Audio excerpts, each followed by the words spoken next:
It's a good afternoon here in Maryland, and welcome back to the channel, everybody, and welcome to your first Friday video for January, the very first Friday of 2024. So I hope you all have had a happy new year and that everything is starting off great for everybody. So my name is Brad, and I'm here to bring you some more great news today. I told you in last week's video that the first Friday for the next couple months is going to be talking about some of these rules and regulations that I get a lot of questions about. And we started that topic off in last week's video, 2 Wednesdays ago, about the CDL versus non-CDL requirements. If you didn't see that video, you want to check that out probably right here before you watch this video, because we're going to elaborate on that to something that I just barely touched the surface of in that very first video.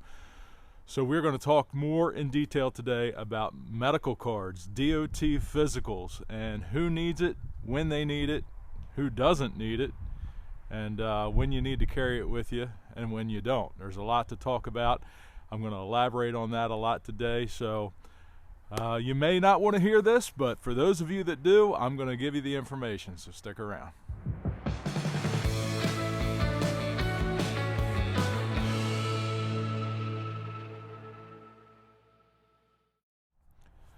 So we're just going to dig in here right away.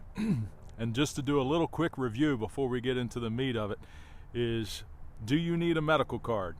We know that there's a difference between a commercial motor vehicle and a commercial driver's license.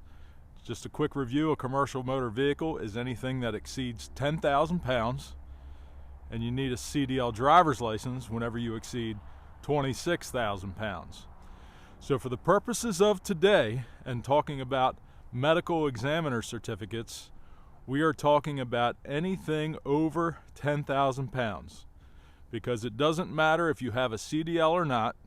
If you're operating a vehicle that has a gross vehicle weight rating of more than 10,000 pounds and you are in commerce, meaning you're making money driving this vehicle, then you do need a medical examiner certificate. Now, what is a medical examiner certificate? It is simply a physical that you have to go and get done by your doctor. Maybe not your personal doctor. This doctor has to be on a national registry list of certified doctors who have taken a test or are a part of the program on this national registry, authorized to give a DOT physical.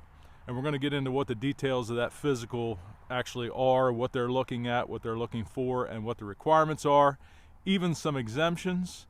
And then at the end of the video, we're even going to talk about something that you guys have been mentioned in the last video. A lot of you are farmers, a lot of you have farm registered vehicles and want to know about the exemptions for farmers.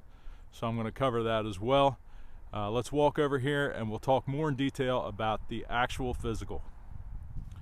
So I just mentioned the National Registry of Doctors. If you want to check and see if your personal doctor, your primary care physician, is on this list, there is a website that you can go to, which is right here, and it shows you a list of all the doctors. You just click on the state that you're in and you can search through the doctors to see if your personal physician is on this list.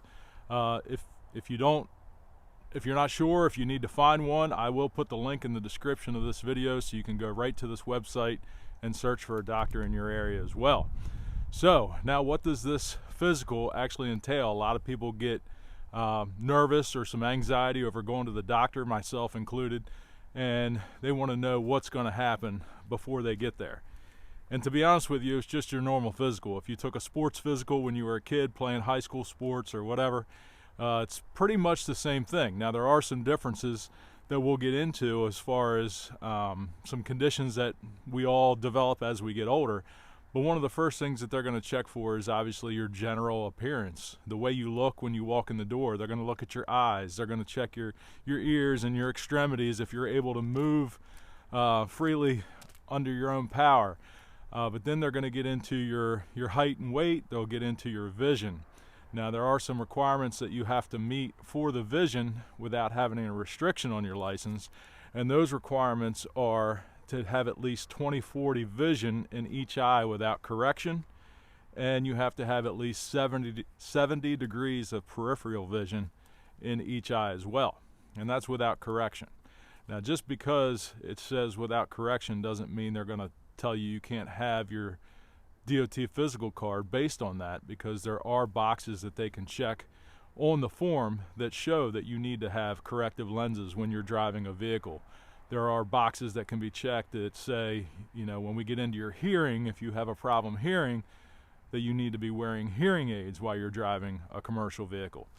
So don't let that frighten you if you have a vision problem or you have a hearing problem, because there's just a box that will be checked so that if in the event of an inspection or you get stopped, that enforcement officer knows that, hey, he's driving a commercial vehicle. Does he have glasses on? Is he wearing his contacts? Does he have his hearing aid in? Just something that they're going to check, almost just like a restriction that you would have on your regular driver's license. So while we're talking about hearing, we can talk about the hearing test. And all that is, it's kind of comical. When I go in for my DOT physical, sometimes I think really is all the technology in the world, and this is the way that we do the hearing test. And what they do is, it's called a forced whisper test. And all they do is they stand behind you at about 5 feet away, and they do a forced whisper to see if you can hear what they're saying. They may ask you a question like, what is your name, or what color am I saying? And if you can hear them and tell them what they just whispered to you, then you pass your hearing test. So it's pretty simple. Now, the next part they're going to check for is blood pressure and pulse rate. Obviously, a lot of us, as we age and we get older, blood pressure becomes an issue. Heart palpitations or irregular heartbeats, that's something that they'll check for as well. And there is a guide that they go by as to what your blood pressure is, that tells them how long that they're going to allow you to have this DOT physical certification until you need to come in and be reevaluated again. Another part of the process during this physical is that they will do a urinalysis. And what they're doing with the urinalysis is not a drug test like a lot of people think. What they're checking for is any signs of an underlying health condition, such as diabetes. If you've got a lot of sugar in your urine or protein in your urine, that's something that may draw up a flag that there may be something going on with you, and it can have an effect on the length of time that they issue your physical card to you for. They're also going to check things like your neurological function. You know, they'll tap on your knee and check your reflexes. They're going to palpate your abdomen and feel around for any enlarged organs or anything like that, along with just your general appearance like we spoke about a few minutes ago. It's pretty much just a normal physical. A lot of people get intimidated by going for a DOT physical, but what they're doing is just certifying that you are capable of operating a commercial vehicle. You know, larger trucks weigh a lot more, do a lot more damage, and have a lot more detrimental effect when they are in collisions.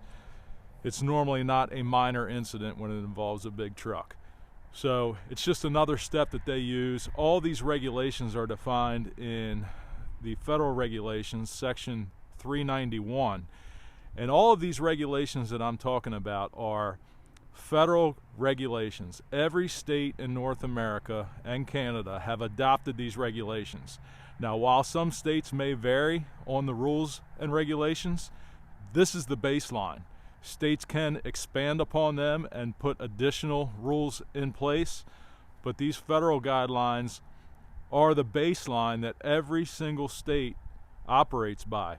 And the reason that every single state has adopted this general standard across the board is because the states get federal money for enforcing these rules. Some states' commercial vehicle program are entirely funded by federal money. So as long as they abide by the federal guidelines, they continue to get that grant money. Now, deal with that in your own mind however you will. A lot of people think, you know, it's a money grab, or it's more rules that are being put in place for the wrong reasons. I like to think that it is in the effort of safety and the well-being of the people traveling on the highways, but I'm sure there are some political things involved behind the scenes as well. So for the guys and girls that have had their medical examiner certificate for a long time or for years, or this is all old hat to them, there are a couple things that have changed in the past 5 to 10 years, and that is who needs to carry their medical card with them. So if you are under a CDL driver's license, if you're driving something like a small 1-ton dump truck like I have that is below the 26,000 pound mark but above the 10,000 pound mark, you're still required to have a physical card, but you're not required to have a CDL. So you need to carry the physical card with you, the little piece of paper that they give you with your expiration date and any restrictions you may have, in your wallet with you or in the truck with you anytime you're driving. Now, what has changed is that if you are a CDL driver, that is part of your driver's license now. You're required to submit that information to your state driver's licensing agency every time you renew it, and it is part of your driving record. So if anybody pulls up your driver's license, they will be able to see your medical DOT physical information. I like to tell people still carry the card with you anyway, even though you're not required, because Department of Motor Vehicles has been known to make mistakes. I've seen it several times over the course of my career in law enforcement. And it's always good that if you get in that situation where there's a clerical error made or a computer system error, that you actually have the physical card with you in your hand to show to somebody, just to certify that you do in fact have it. So if you don't have a CDL, carry it with you. If you do have a CDL, you don't have to by the rules, but I would advise to do it anyway. All right, so you farmers, we're going to talk about you now. I kind of told you at the beginning of the video we were going to touch on this. I get a lot of comments, and a lot of people in the last video had mentioned, oh, I'm a farmer, I don't have to abide by any of that, I don't have to follow any of those rules or those regulations.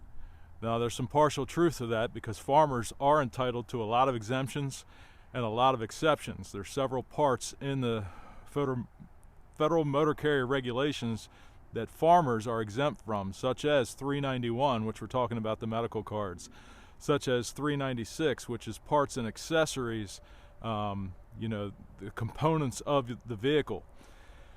So today we're only talking about part 391, the medical certificate information. And yes, if you are a farmer and you are operating a covered farm vehicle, which we will define here in just a moment, then you do not need a medical card.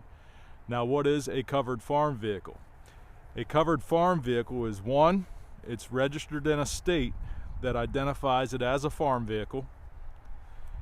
Two, it is operated by the owner or the operator of the farm, its family members, or an employee of the owner.